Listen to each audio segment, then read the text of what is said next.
पति करता था सब्जी का व्यापार। पत्नी को हुआ अपने ही पड़ोसी से प्यार।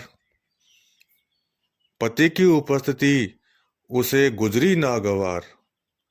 इसीलिए अपने ही पति को मौत के घाट दिया उतार।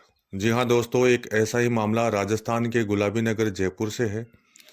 जयपुर के मुहाना इलाके में रहने वाली गोपाली देवी और उसका पति धन्नालाल सैनी, जो कि अपनी आजीविका चलाने के लिए एक सब्जी मंडी की दुकान पे काम करते हैं, और दोनों पति पत्नी अपने बाल बच्चों के साथ साथ अपने परिवार का निर्वहन उसी सब्जी की दुकान से करते हैं।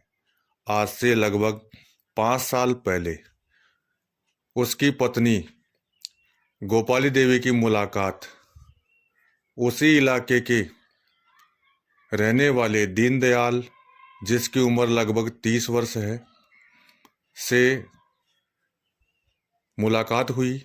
मुलाकात के बाद दोनों में प्यार हुआ। अब वो धीरे धीरे बातें करने लगे। बातें पता ही नहीं चला उनको कि ये बातें कब प्यार में बदल गई। दोनों बातें करते गए, उनका प्यार बढ़ता गया। दोनों एक दूसरे से मरने और जीने के वादे करने लगे। ऐसे ही 5 साल गुजरते गए। उन दोनों के इसी प्यार के कारण गोपाली देवी, जिसकी उम्र लगभग 42 साल है, के व्यवहार में परिवर्तन को देखते हुए उसके पति धन्नालाल को अपनी पत्नी पर शक हुआ। शक के आधार पर उसने अपनी पत्नी की खोज खबर लेना शुरू कर दिया, तो वो शक धीरे धीरे हकीकत में बदलने लगा। एक दिन वो अपनी पत्नी का पीछा करता हुआ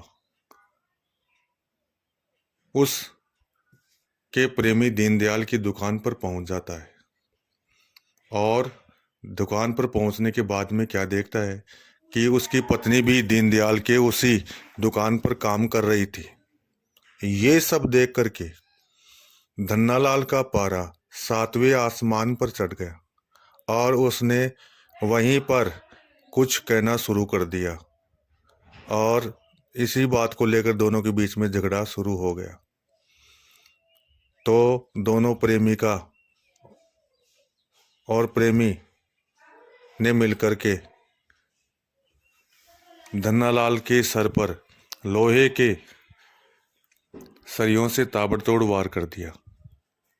अपने सर पर लोहे के ताबड़तोड़ वारों के कारण धन्नालाल बेहोश होकर के वहीं पर गिर गया। बेहोशी की हालत में प्रेमी दीनदयाल और प्रेमिका गोपाल देवी ने एक रस्सी लेकर के उसके गले को घोंट दिया, और वहीं पर उसकी मृत्यु हो गई। मौत के घाट उतारने के बाद दोनों ने उसके शव को प्लास्टिक के बैग में भर करके मोटरसाइकिल से ले जाकर के उसी इलाके के किसी सुनसान इलाके में ले जाकर के लाश को जला दिया। अधजली लाश को छोड़ करके वो वापस घर पर आ गए, और किसी को कानो कान खबर तक नहीं लगी। इसी दौरान उसके घर वालों ने उसी थाना इलाके में